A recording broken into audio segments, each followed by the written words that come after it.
It all started on a rainy Tuesday afternoon when I least expected my life to take such a sharp turn. I was at my stepbrother Mark's apartment, helping him unpack after his messy divorce.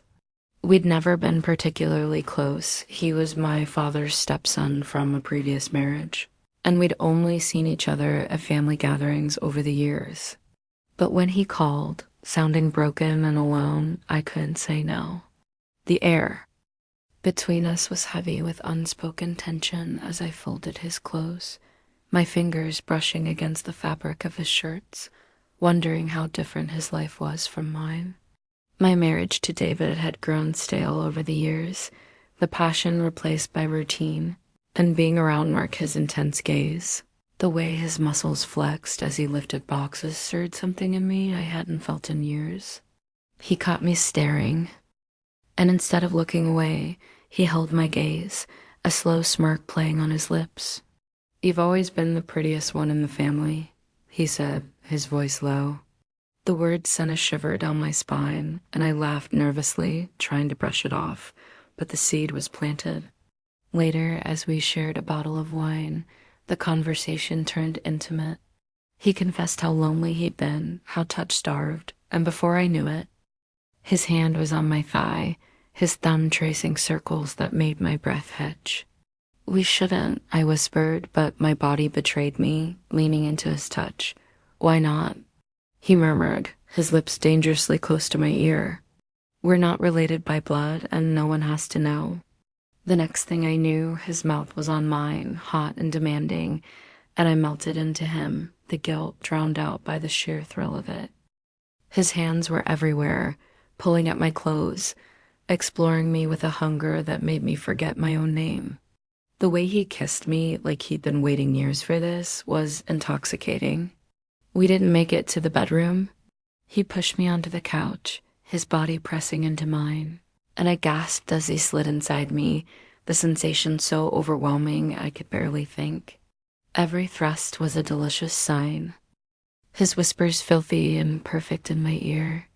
Afterward, as we lay tangled together, the reality of what we'd done hit me, but instead of regret, all I felt was a desperate need for more. That was the first time, but it wasn't the last.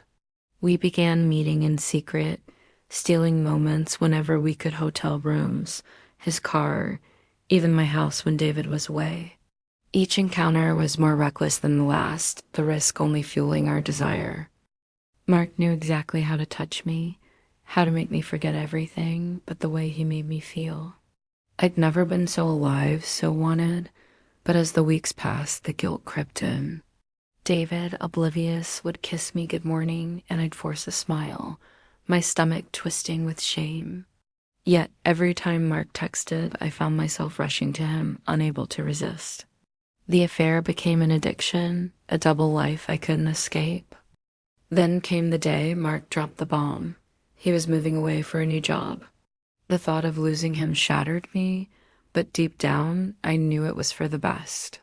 The last time we met, we made love slowly, painfully, as if trying to memorize every second. When it was over, he held me tight and whispered, "This isn't goodbye, just a pause." I wanted to believe him, but as I watched him drive away, I knew our dangerous game had reached its end. Now, back in my quiet life with David, I'm left with memories electric, forbidden, and unforgettable. The affair changed me, leaving a mark no amount of time can erase. And sometimes, in the dead of night, I still wonder, if given the chance, would I do it all again? The months after Mark left were a blur of restless nights and hollow days. I threw myself into work, into being the perfect wife, as if I could somehow erase the memories of his hands on my skin, the way he whispered my name like a prayer. David noticed the distance in my eyes, but chalked it up to stress, and I let him believe it.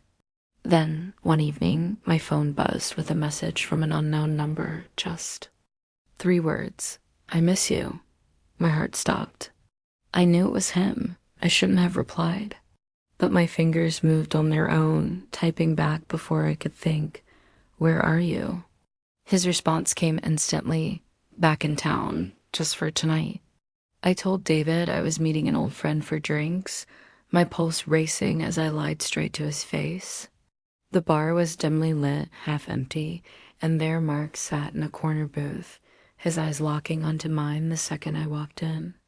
He looked even better than I remembered, his hair slightly longer, his jaw sharper, that same dangerous smirk playing on his lips. "You came," he said, sliding a glass of wine toward me. I couldn't stay away, I admitted, the truth spilling out before I could stop it. His fingers traced the edge of my glass, then my wrist, sending sparks up my arm. "I've thought about you every damn day," he murmured. We didn't stay long. The moment we were alone in his hotel room, it was like no time had passed. His mouth crashed into mine, his hands gripping my hips as he backed me against the wall. There was no tenderness this time, just raw, desperate need. His teeth grazed my neck, his voice rough in my ear. "Tell me you've missed this." I couldn't lie. Every second, I gasped as his fingers slipped under my skirt, finding me already wet for him. He groaned, lifting me effortlessly, and I wrapped my legs around his waist as he carried me to the bed. What followed was nothing like our first time. This was rougher, hungrier, like we were trying to make up for lost time. He pinned my wrists above my head, his thrusts deep and punishing, and I arched into him, begging for more. The way he looked at me, like I was his, completely made me forget I was ever anyone else's. Afterward, as we lay breathless and tangled in the sheets, he turned to me, his expression serious. "I'm not letting you go again," he said, but reality came crashing back the next morning. I stood in the shower, scrubbing his scent off my skin, guilt twisting in my gut. David had texted, asking when I'd be home. Mark watched me dress in silence, then caught my hand as I reached for the door. "Leave him," he said, just like that, as if it were that simple. I wanted to, God, I wanted to. But the weight of my choices, the lies, the betrayal felt like chains I couldn't break. "I can't," I whispered. His grip tightened. "Then tell me this is the last time." I couldn't do that either. I walked out without another word, my heart pounding, knowing this couldn't continue. But as I drove home, my phone buzzed again. "You'll see me again," his message read. And the worst part? I knew he was right. The weeks after that night in the hotel were torture.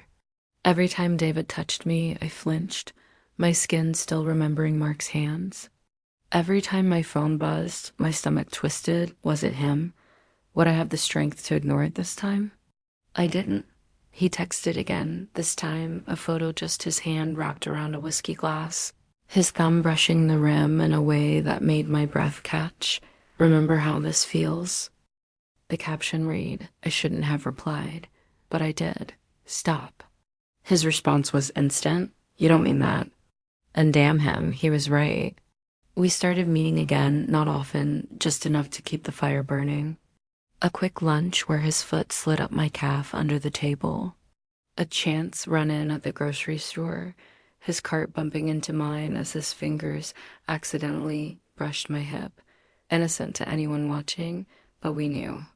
Every glance, every smirk, every too long touch was a promise of what would come later. Then came the weekend David went out of town for a fishing trip. The second his car disappeared down the street, I was texting Mark, "I have the house to myself." His reply was a single word, "Wait." 20 minutes later, the doorbell rang.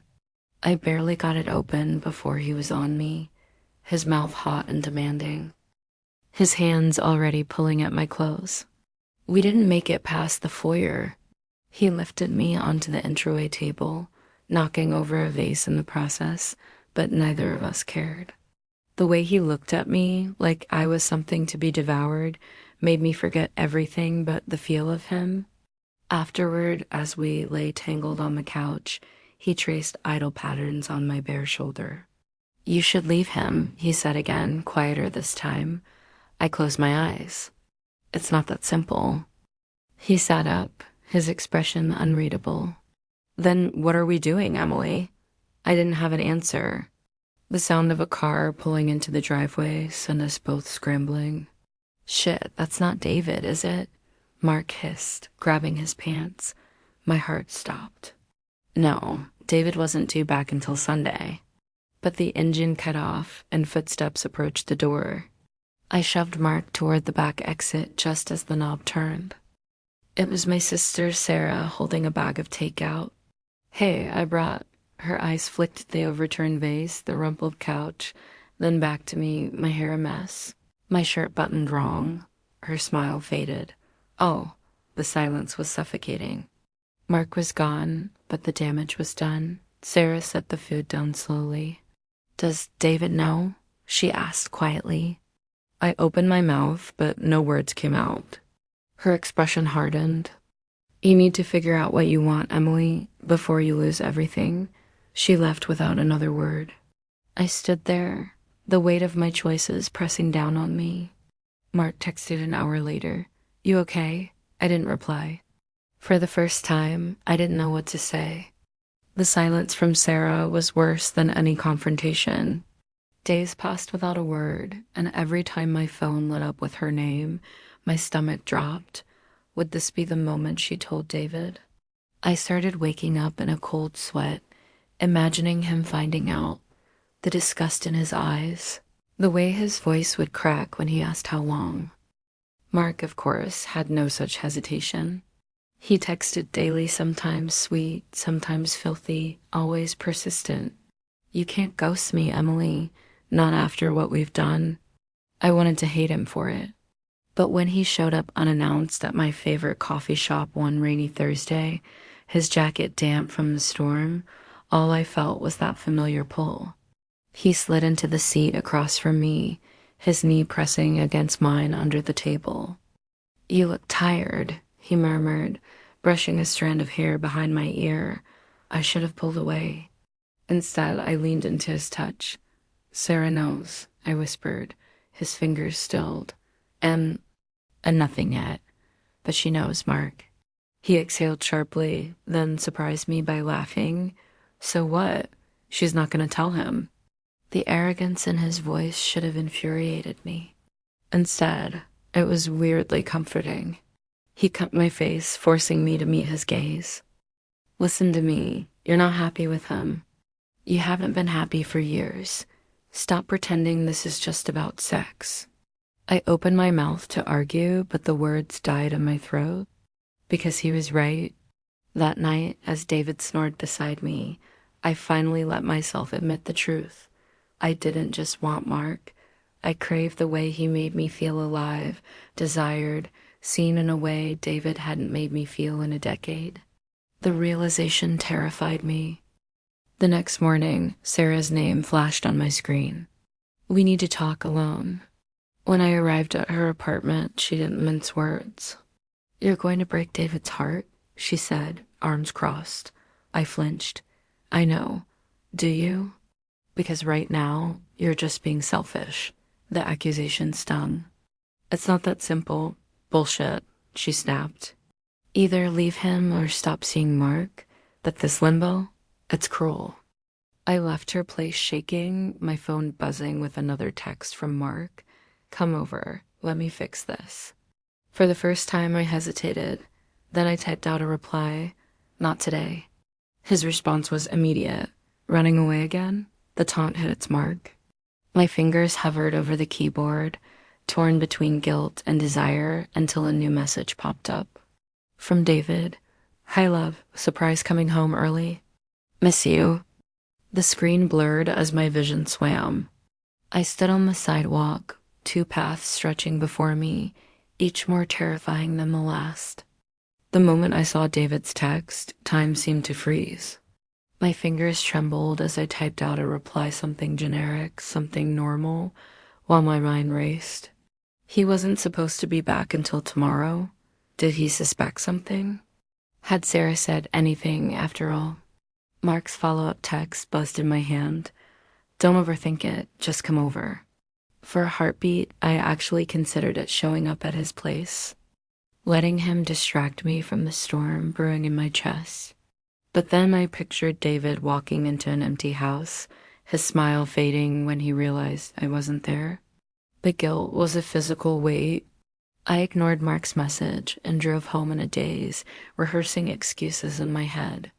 But when I pulled into the driveway, David was already there, unloading his gear from the truck.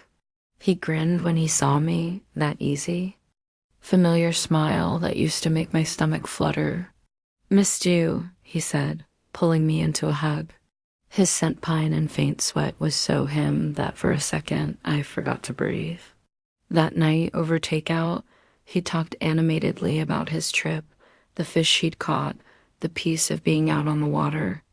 I nodded along, forcing laughter in the right places, but my mind was elsewhere. Every time my phone lit up, Mark again. "You're killing me, Emily." I flipped it over, my pulse spiking. David noticed. "Of course he did. You're quiet," he said, reaching for my hand. His thumb traced my wedding ring absently. "Everything okay?" The question hung between us, loaded. I opened my mouth, unsure what would come out, a confession, a lie, but then his phone rang. "Work," he sighed, squeezing my fingers. "Hold that thought." As he stepped outside to take the call, I grabbed my phone and finally replied to Mark, "I need space, please." His response was immediate, harsh. "You don't get to do this." "Not after everything?" I stared at the words, my chest tight. He was right. I didn't, but I also couldn't keep living in pieces. The next morning, Sarah called. "David stopped by last night," she said without preamble. My blood turned to ice. "What did you—" "I didn't tell him," she interrupted. "But you need to, or I will." The line went dead. I sat there, the phone clutched in my hand, realizing the clock was ticking. Mark texted again. "We need to talk, tonight." David whistled in the kitchen, brewing coffee like it was any other day. And me, I was trapped in the eye of the hurricane, knowing it was only a matter of time before everything collapsed. The next 72 hours passed in a haze of sleeplessness and suppressed panic. Every time David looked at me, I braced for accusation, but his gaze remained warm, clueless. Meanwhile, Mark's messages grew more insistent. "You owe me this conversation," then turned icy when I kept postponing. "Fine, play house. See how long it lasts." Sarah's ultimatum loomed larger with each passing hour. On Thursday morning, I cracked. I drove to Mark's apartment unannounced, my hands shaking on the wheel.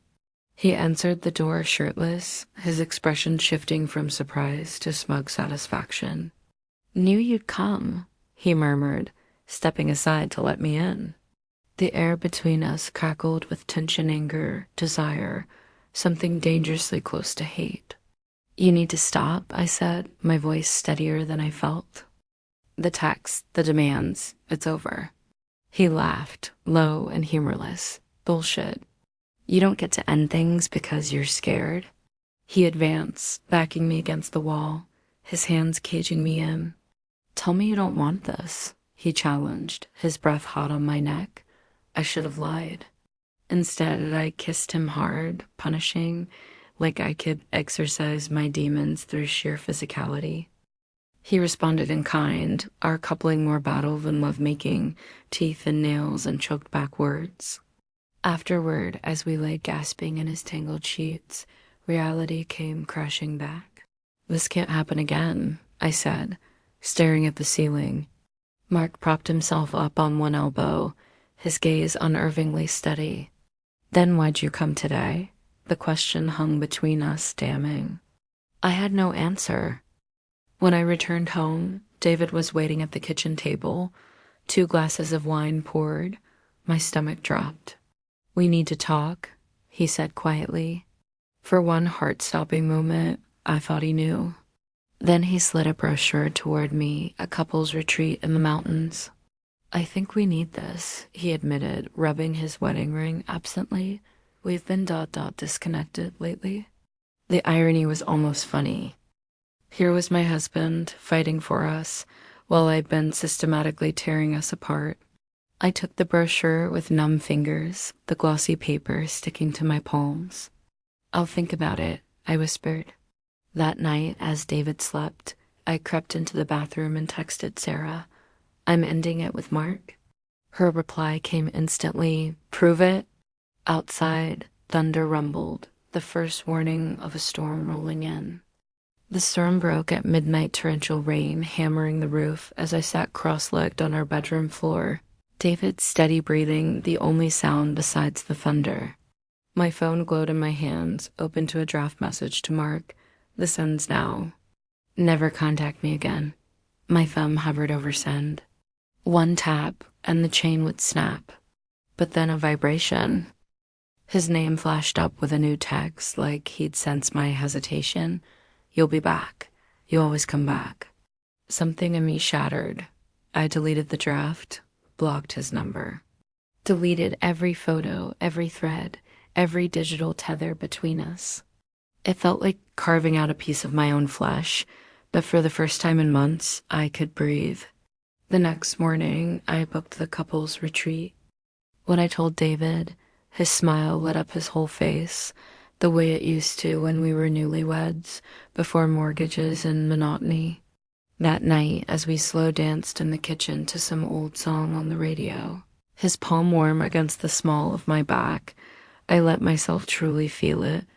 The safety of his arms, the solidity of this man who'd chosen me every day for a decade. Mark didn't vanish, of course. He showed up at my gym 2 weeks later, muscles flexing in that familiar gray hoodie, his smirk daring me to acknowledge him. I walked right past, my pulse steady. When he grabbed my wrist in the parking lot, his grip too tight, I wrenched free and said, calm as the grave, touch me again, and I'll file a restraining order. The shock on his face was almost worth the hell he put me through. The retreat was awkward at first, then cathartic. David cried when I confessed my emotional distance. I couldn't bring myself to name the affair. Some wounds are too deep to expose. I cried harder when he admitted he'd suspected for months, but was too terrified to ask. We're in therapy now. Some days are still landmines. Some nights I wake gasping, dreaming of Mark's hands. But this morning, as I scrubbed coffee stains from David's favorite mug, he wrapped his arms around me from behind and murmured, I love our life. Simple, unspectacular, real. And for the first time in a long time, I believed him.